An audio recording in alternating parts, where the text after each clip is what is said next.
In the rocky borderlands between Sturgia and Vlandia, steel clashed and blood was spilled. The battle for the borderlands left neither side whole, only wounded kingdoms grasping for breath.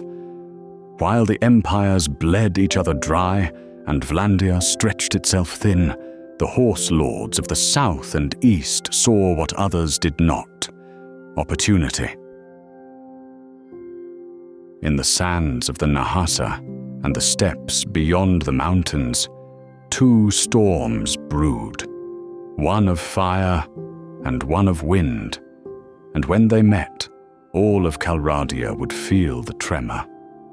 And in the golden halls of Kasera, an ancient pact was forged. A cloud of dust rose on the horizon, shimmering in the desert heat. From the ridgelines above Kasera, the Khuzait riders emerged, hundreds of them, their banners snapping in the wind like warning flags. Curved sabers swung at their hips, lamellar armor gleamed in the sun, and the beat of hooves drummed like distant thunder. At their head rode Monchug Khan, cloaked in turquoise, his gaze unflinching. He had not come for conquest. Not yet. He had come to speak. And though the city's gates creaked open to receive him, it was with the wary caution owed only to the strong. Inside the gilded halls of Sultan Unqid's palace, light danced across sun-warmed sandstone, casting amber hues across the chamber's carved walls.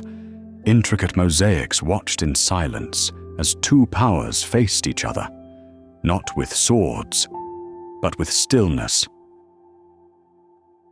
Atop the high throne sat Unqid, cloaked in amber and gold, his gaze cold and unreadable. Below him stood Monchug Khan, alone in the center of the hall, unbowed, unshaken. Monchug spoke first, his voice low and steady. A fire rises in the west, but it has many heads, and they bite each other. Let them burn. While they do, we move. Unqid stood, eyes narrowing with sharp intent. You would have us march with you or under you? The hall grew tense. Advisors exchanged glances from the shadows. Guards stiffened, hands tightening on spear shafts. Then Monchug smiled, slow and certain. Together, as brothers, until the war is won. The sun dipped low as negotiations dragged on, maps unrolled, borders debated, spoils tallied. Steel was not drawn, but it was ever present, resting near every hand.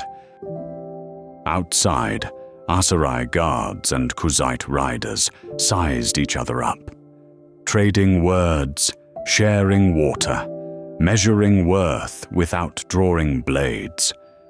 By nightfall, the pact was sealed. The Sultan's crimson wax pressed into parchment, still warm with candlelight.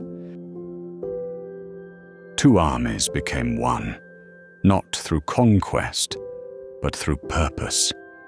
And beneath the stars of the Nahasa, a storm was born, not of sand or wind, but iron and ambition. At first light, Monchug rode out alone, his army still sleeping soundly behind Kasera's walls. For some battles begin not with steel, but with silence. From atop a rocky outcrop, he looked west, toward fertile plains and fractured thrones. A scout returned, breathless from the ride. The Sturgians move south, the Vlandians bleed, and the Empire is crumbling.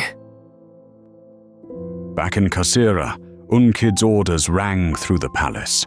Helmets were polished, chainmail sorted, steel rang beneath the blacksmith's hammer. Grain sacks were checked, blades inspected. No war drums beat just yet, but the tools of war were waking. In the dark corners of Calradia, alliances are forged, not in daylight, but in silence, in the shifting sands and smoke-filled halls. And when the horns cry out and steel sings once more, those who thought the desert and steppe held no threat will be the first to fall.